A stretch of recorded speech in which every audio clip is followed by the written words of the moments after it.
Hello, everybody. I'm going to give it another minute or so here just to get some more people to join, and we'll go ahead and get started. But thanks for joining us.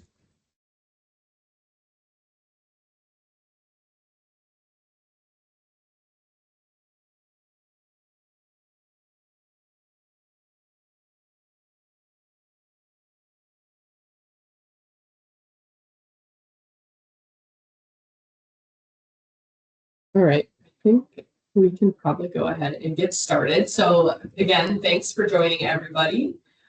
We've got some pretty cool stuff to share between Adam and Carrie. My name is Emily Newcomb, and I'm going to be sharing the screen with our two speakers today, helping facilitate some conversation. But we'll introduce ourselves here in just a minute, in just a little bit. But before we dive in, I wanted to quick go over some housekeeping items.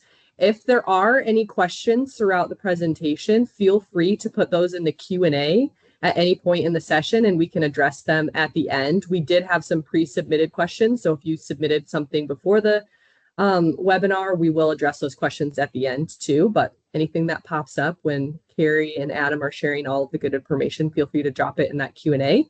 And we're also recording the session. So after the recording tomorrow, you'll get an email with a link for the recording and then some fun downloads as well. So to get started with intros, like I said, my name's Emily Newcomb. I'm an account executive here at Disher. I've been with Disher for almost 3 years now on the talent side, first recruiting, and then stepped into an account executive role here. And I get to work really closely with Adam and Carrie. But Adam and Carrie, you want to go ahead and introduce yourselves as well? Sure. Yeah, I'll go first. I'm a senior talent consultant here with Disher Talent. I've been here for almost 2 years now next month, which is exciting. Prior to that, I worked a lot in the automotive industry. So I have a lot of experience going from, large corporations down to, small 10-person companies. So if you ever have any questions regarding this process, succession management, or anything else related to talent management, I'd be happy to help. All right, Carrie. And my name's Carrie McCarthy. I've been with Disher for 19 years, served in a couple different roles, but the vast majority of my career here, 17 years, I worked in Disher Talent, kind of helping to get it started and launched and built to what it is today. So I'm super excited about that. Have passed that on now to Shauna Hondorp. So we'll talk a little bit about that from succession planning. And then most recently, I jumped into the role of sales and marketing for Disher overall for all of our engineering talent and leading by design businesses.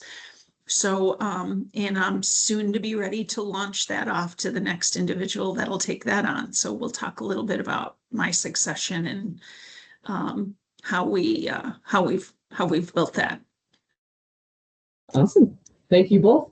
With that, we'll get started. I'll be here to answer any questions that go in the chat, but otherwise I'll try and save some of those for the end. So take it away, Adam. Yeah, so we just wanted to start with kind of the current state of succession planning according to modern metrics. A lot of the sources are quoted here with them. I'm going to run through some of these stats, and then Carrie will give some insight to this.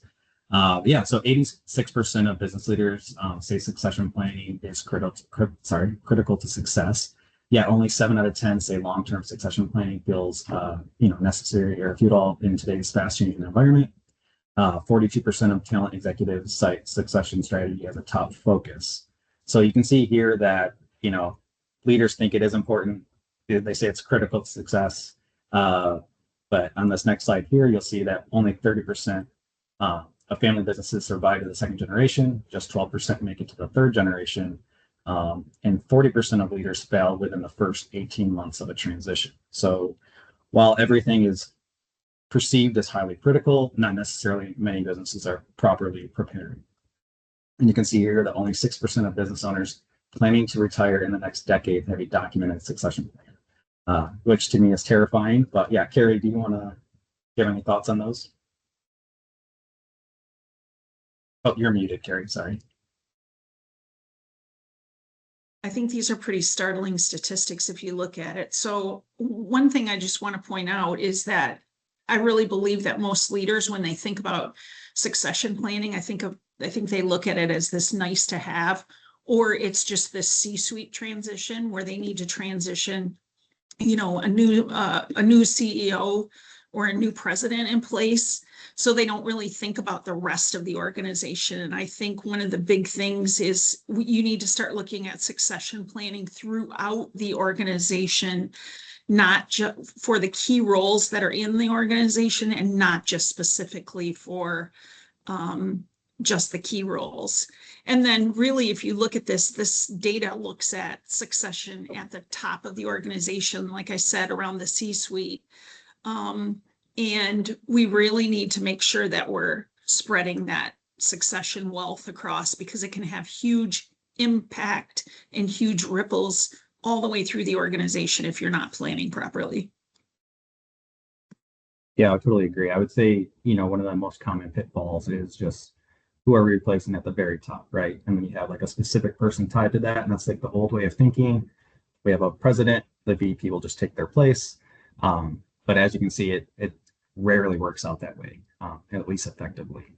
Yeah, so we'll get into some of the succession planning Q&A. We do have some questions. We're going to take down the PowerPoint here and just go through these. Yeah, so I get to run you guys through some questions to hear both the technical and practical. How has this been implemented by Carrie herself? So I think it should be a pretty good conversation. So to start, how do you know if you have a succession problem?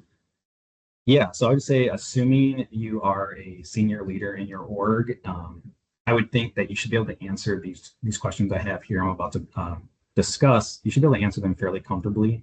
If they're unclear to you or undefined, I would say you have a succession problem. So the first one would be, does your company have a strategic vision or strategic priorities planned for the next 3 to 5 years? What major challenges do you foresee that could impact your ability to achieve these strategic priorities? And again, we'll discuss kind of coming up here soon the process that we're going to follow to successfully set up for this. What key capabilities, competencies, and skills do you believe are essential for your organization to support these strategic priorities? You'll also hear us referencing several times strategic vision, strategic goals, and critical roles. Those are fundamental to succession management. You need to have those clearly defined before you start any other process. What areas of business do you think require the most attention and resources to align to your strategy? So once you develop that strategy, what roles are very critical to succeeding that success? Do you have a pipeline of talent ready to replace these specific roles? And again, we're going to discuss role as what you're replacing or planning for succession, not people. And then do you have training development ready to go? To ensure that the pipeline gets developed at the rate you need. Do you need somebody in 5 years? Do you need somebody in 1 year? What does that development look like? And are you on track to hit that? And then do you have a system to monitor and the process continuously throughout the year and make sure you're on track? Succession management is an ongoing process from year to year, month to month. It should be something that you, well, people would say I'm very process oriented, so I'm a little biased. But I think you should have processes in place and follow them regularly to make sure your company has success in this. Carrie, do you have any additions? What a silly question, Adam. Of course I have an opinion. I think there's one thing to think about. I think we all know that individuals in the organization, usually those organizations that are on this growth trajectory, so there are these people inside the organization that may not have anywhere to go. So I think you have a problem if they don't know where they're going and where they're going to go next.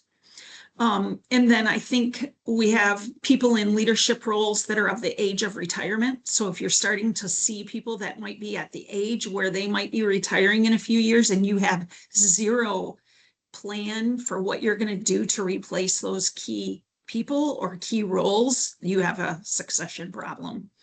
And then I think when a role comes up in an organization, and instead of moving a current team member that's in the organization, and it could be in a completely different department, if you have no one that you think you have in the organization that could move into some of these key roles, you have a succession problem.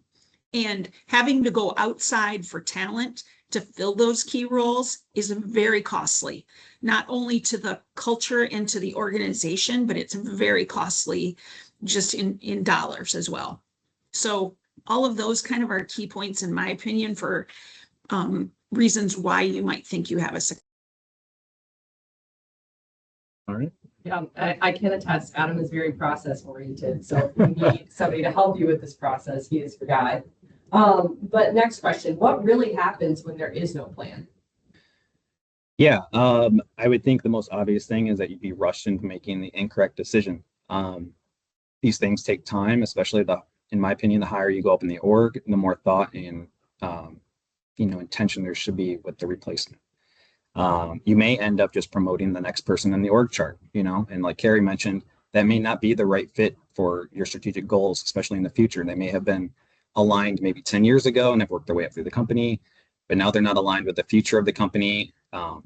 So it's really important to not just have that next up, mentality in terms of the org chart. Also alluded to by Carrie earlier is you may incur high costs to replace the person, right? If you're not ready, you may outsource help to bring in somebody, and that can be very costly. Like Carrie said, not just in terms of money, but in terms of, future growth within your company, keeping the correct culture, making sure they're aligned with your strategic goals. So not having a plan leads to poor decision-making, rushed decisions, and extremely high costs.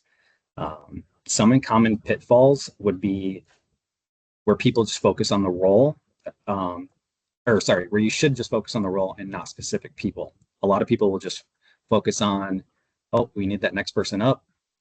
John is ready. Let's bring him in. And realistically, we need to identify which critical roles are important to your goals. And then also to keep in mind is hard to fill roles do not necessarily mean they're strategically aligned with your vision.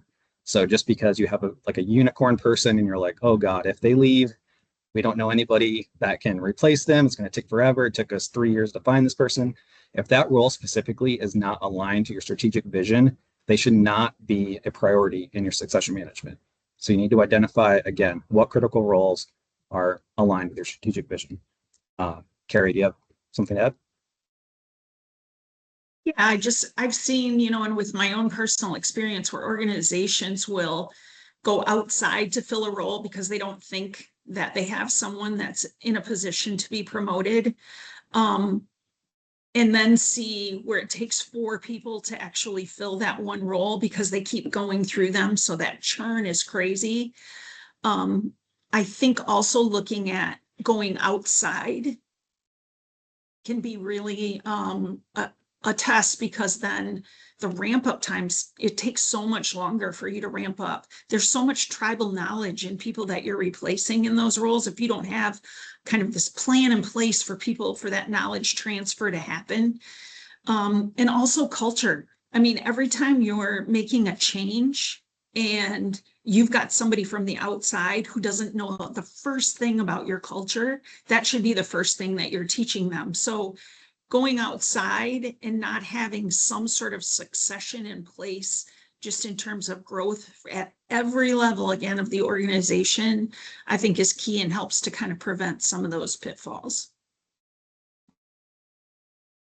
Great, thanks. The next question I've got for you guys, what does a simple succession plan even look like?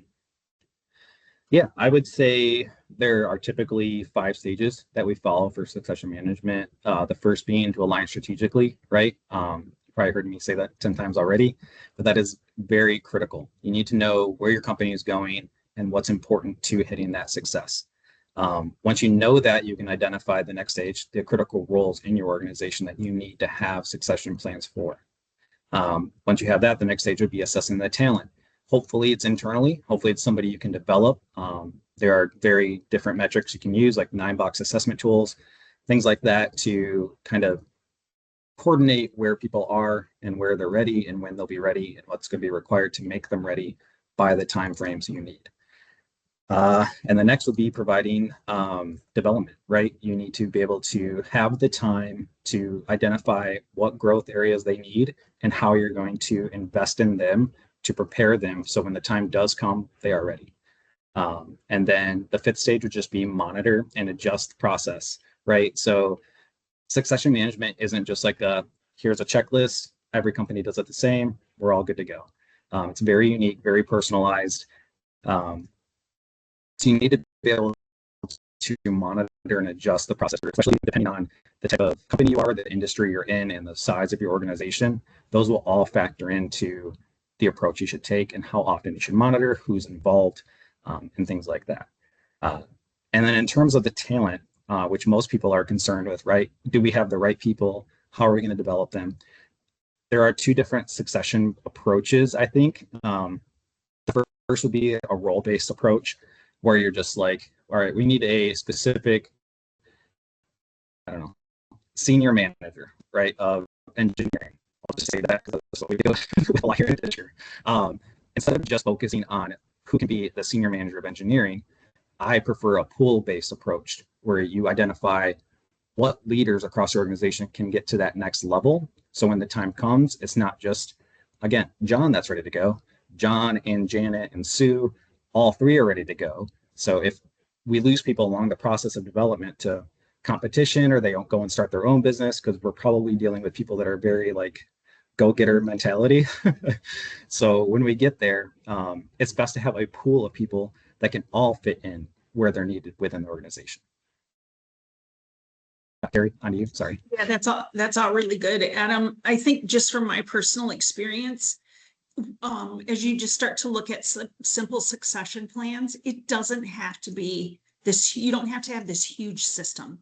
I mean, when we started succession planning here, it was literally a spreadsheet where we listed every team member and then looked across the organization to kind of look at, okay, what were the key roles? Were they in a key role?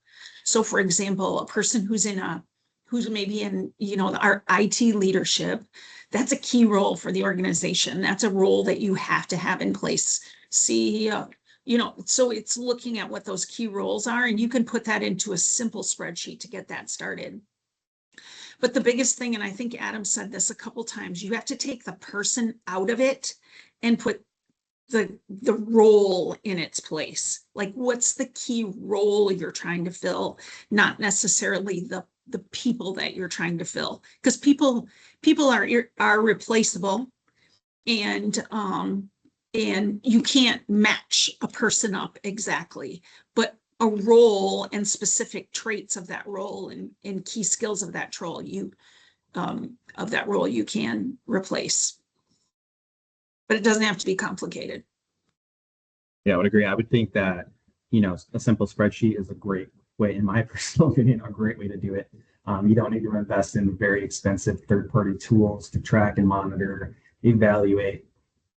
Maybe if you have that luxury and your organization is, 10,000 plus and you need to do that from a corporate level, sure. But I would say even, 300 or less, you can easily monitor all of this through Excel. Great. Well, I know you mentioned, Adam, it's not, you got to look at the role, not the people, but with the people that we have, how do we start preparing our team to implement this plan?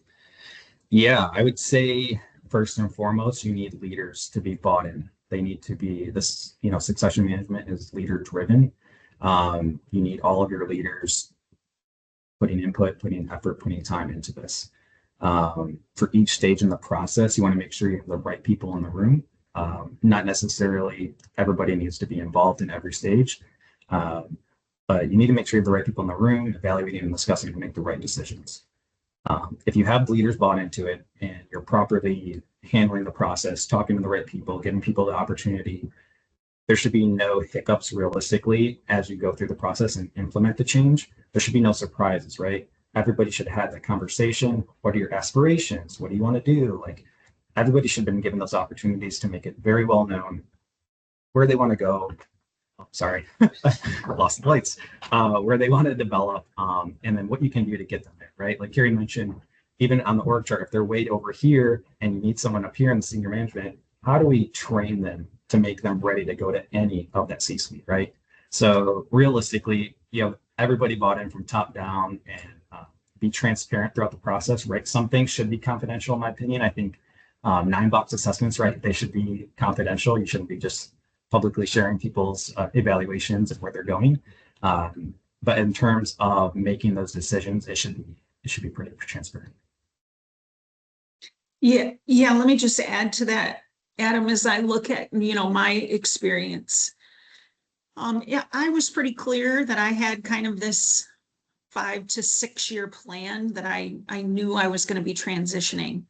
But then even before that, I always kind of have approached my leadership style is to actually have people on my team that I knew actually desired my job. Because I think if they want your job and they want to kind of strive for that thing, then you know what, that's when I get to move up, right? I get to grow into other areas of the organization. So yeah, at every level. And then also thinking from the standpoint of then it gives them an opportunity to grow into my role. So if you look at different layers in the organization, I think that's really important. And then I think one other piece, you have to start having conversations in your one-on-ones. Like, what is it you aspire to? Where do you want to grow? Where do you want to go? Succession planning doesn't mean you just automatically are replacing jobs. It's that you're building into people so that they can take that next growth opportunity for them wherever that department might be. So it's constantly growing them. Specifically, then when I started working on my succession plan, where I was like, here's my date, here's when I really want to transition, here's how long I feel like I have left to work at the organization, I want to start building into you. I specifically had 2 leaders that I knew had an interest in doing that because I started to talk to them about it. So in one-on-ones, it's starting to have those kind of conversations.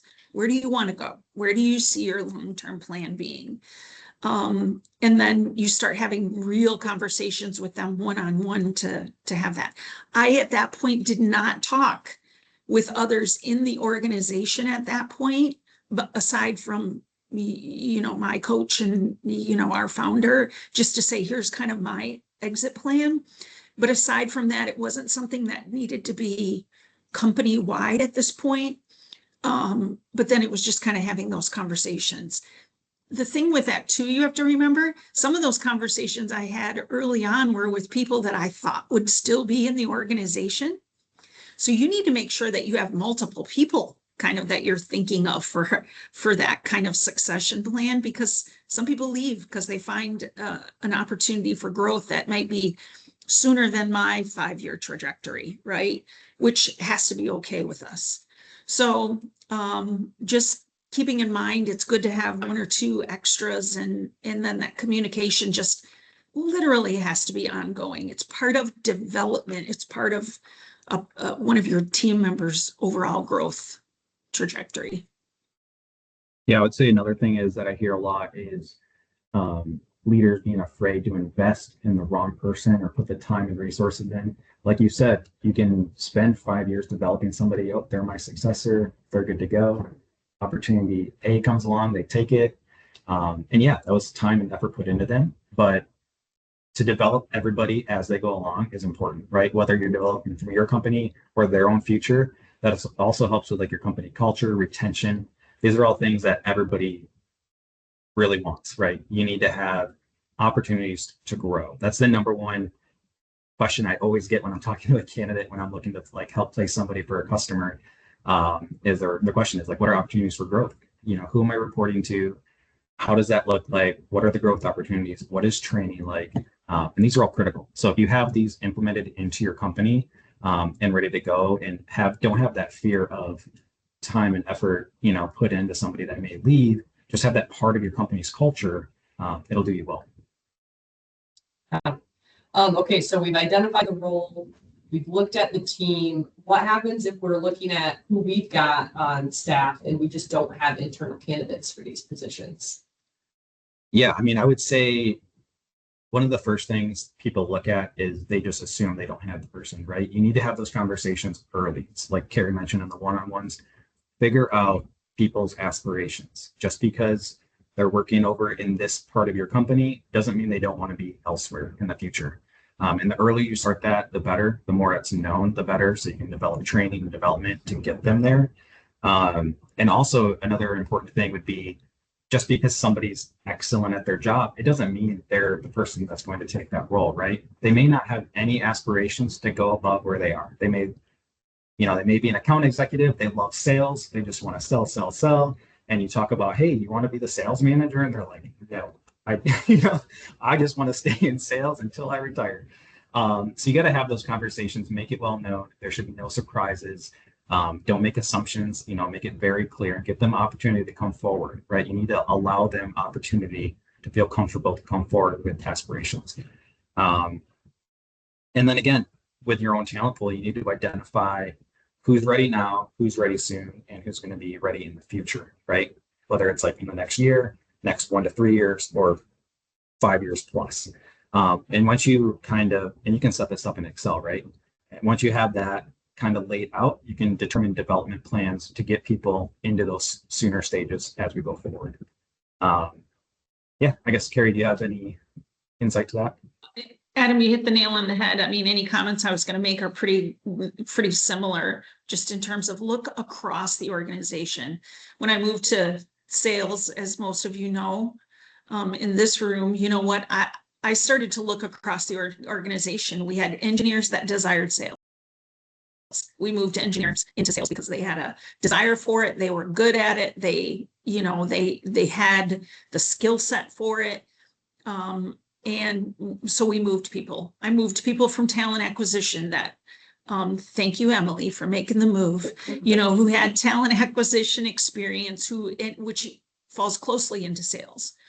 I pulled the new successor, Frank, who was leading talent acquisition, into sales, and he's now my successor for sales and marketing.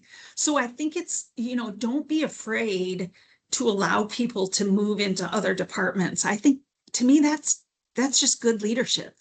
It's good leadership to hear what it is they desire and what they want, and pull them in. So don't limit yourself by only looking in one department because you think that's a key skill set.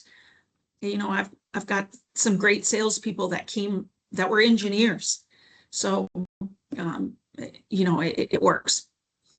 Yeah. And again, I would say if you've fully exhausted, right, looking internally, you've looked across the business, talked to everybody, you're still left with nobody, right? Then yes, you're going to have to go outside to find the people you need.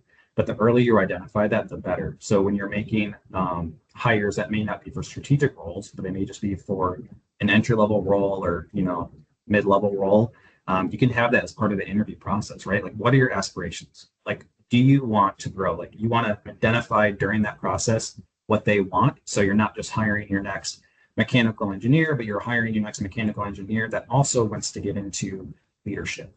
So you can identify that early and develop a pipeline of talent within your own org as you hire them on and get the right people that you need for your future. Yeah, that's great idea. All right, the last pre-prepared question we have for you guys is, how do you even get started with all of this in the next 90 days? Yeah, I mean, the easy thing is just get started, right? You can sit here and think about it and worry and all of that, but realistically, you just got to get into it.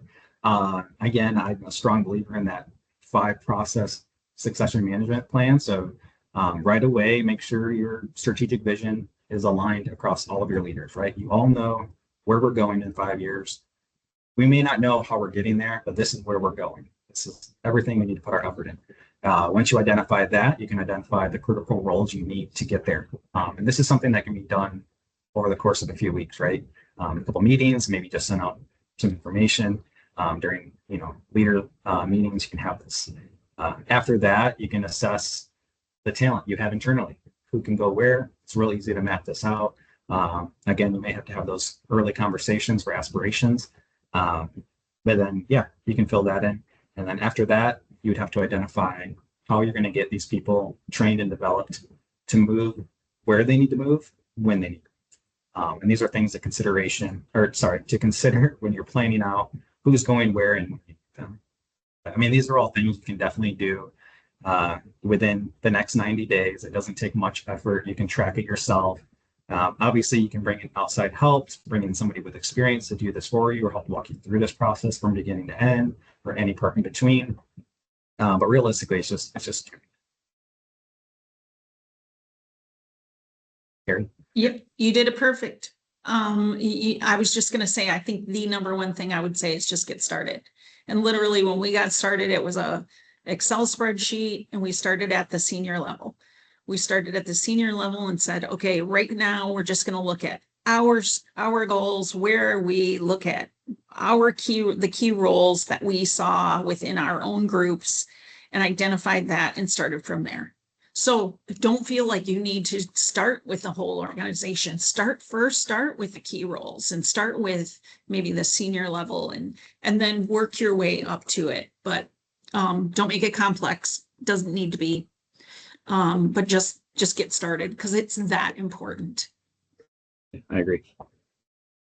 Awesome. Well, thank you both. It's fun to get to hear it from like the very technical, here's the stats, and then this is how we actually did it here at Disher, which I might be biased, but I think Carrie did a pretty good job implementing all this at Disher. So I'll get started with the few questions that we had submitted prior to the webinar. If you had anything come up as you listen to Adam and Carrie talk, feel free to drop that in the Q&A. We can get to those after these three questions. So first one is, how do you create a robust succession plan with tight budgets and maybe some staffing strains?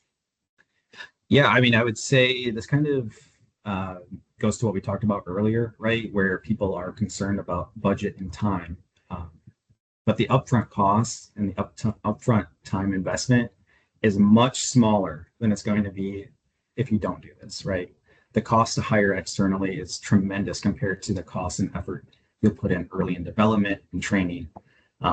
So yeah, I would just say it costs nothing, right? Well, realistically, it costs nothing to have the meeting, have the discussion, identify your strategic vision, identify those key roles, make an Excel sheet and track it, figure out who can go where potentially, and then start tracking, right? Who has the aspirations. These are all things that do take time, not much money, but the time will save you. I don't know how to even explain it in the long term, right? It'll save you so much more time to invest early and continuously throughout the year. You want to add to that one, Carrie? All right. Next one, from what you guys have maybe witnessed throughout your years working with companies and in succession and talent in general, what's the biggest gap between succession plans you've seen on paper and then what actually happens during that real transition? You want to take this one first, Carrie, or again? Yeah, I'll start because I think one of the first things that's awful is that one, you do have to go externally and then it takes you 3, 4, or 5 people to get the right person in place, and what may end up happening is you end up at the last on the 5th person, which we saw here in one of our key roles, and you go internally anyway, but you didn't think that person was ready. So, I look at some of those kind of gaps where that can happen. And then I also look at just in terms of plans, you can have the best laid plans and you can think you've got your people figured out. And then all of a sudden that person you thought was your successor leaves the organization. They're not patient anymore. They, decide they can get that promotion someplace else. So just knowing sometimes just the best laid plans may not always happen. So I think that's kind of one of the biggest pieces that are different from what you plan out on paper and what can actually happen in real life. Yeah, no, I mean, just to add to that, I would say succession management shouldn't be so rigid, right? Like I talk about process, I talk about like a 5-stage thing that I believe in. But that 5th stage is monitor and adjust, right? You should be able to adjust constantly, whether your strategic vision changes, right? Like we have a succession plan for the next 5 to 10 years, but in 3 years, the market changes, your company's focus changes. You need to realign, you need to readjust. And yeah, as you lose and gain people, a hire 2 years from now might end up being your successor that you didn't even know existed, right? For 5 years from now. So don't follow a strict, rigid thing. It should be very personal to your company. Yeah, that's what I would say. Great. The last one I've got for you guys is if you had to just quickly assess whether a company's succession plan is truly ready now versus just this big aspirational plan, what would you first look for? All you, Adam. Okay, sure. All you. Yeah, I would say to identify if it's ready now would be, I would first look at their leadership, right? How their leadership views training and development within their own organization. If they're not bought in and understand the importance and they're all aligned on their strategic vision, they're all aligned that yes, we need to invest time and effort into development, that would be the first red flag. If that's not in place, I would just say you are not ready, whether you've filled out Excel sheets and had people circled on an org chart with arrows. None of that matters if you don't have that foundation. I would say, again, in my opinion, the best strategy would be to create a pool of talent and not just one person. So that's another thing I would look for. If you were just like, nope, John's been here for 15 years, he's worked his way up the corporate ladder, he's our guy. Like, is he really? Does he align with your strategic vision? Is he in a critical role? Have you discussed his aspirations? Have you been developing and training him? Or is it just an assumption? Those are the first kind of red flags I would look for to see if you're actually ready versus ready on paper. Great. Well, thank you both. That was super enlightening for me. I don't know a ton about succession planning, so this has been good. It doesn't look like we have any other questions at the moment, but if something does come up, you can feel free to reach out to me. I'm going to send my email here in the chat. I'll probably pull Adam and Carrie in if there's some good succession questions. We also have a download so that you can know if you are ready to kind of get started with all of this. It is on our website. We're going to be sending you the recording of this webinar, and then we can also send you some downloads to help you guys get started. So definitely take a look at those when that email comes through, probably tomorrow. We also have a lot of other helpful blogs and tools on our websites. Oh, the succession planning download is in the chat, so you can just get it right next. But if you need help just with talent, any other tools, we've got a lot of things on our Disher Talent website, so feel free to check that out. We have some downloads that are not succession planning related, but also very helpful. If you, like I would feel after listening to all this, think, where do I even start? I just need somebody to come in and help me with this process, get the ball rolling and walk through all of it with me about my organization. We can help with that. We help companies with strategic vision mapping. We can do succession planning. Adam here is certified in succession planning and, like I said, very process oriented. So he would be a huge asset and a great resource for your team to just get started and see where things are at. And then we can support along the way. We can support plugging in talent as well on the Disher talent side. So feel free to reach out if you think you have a need. We can talk about what that looks like, and Adam would be happy to connect and see how he could help too. So thank you again for joining us today. It was great to have all of you. And like I said, if you have any questions, feel free to reach out. My email is in the chat, but otherwise, have a good rest of your day and keep an eye on your inbox for that recording. Thank you.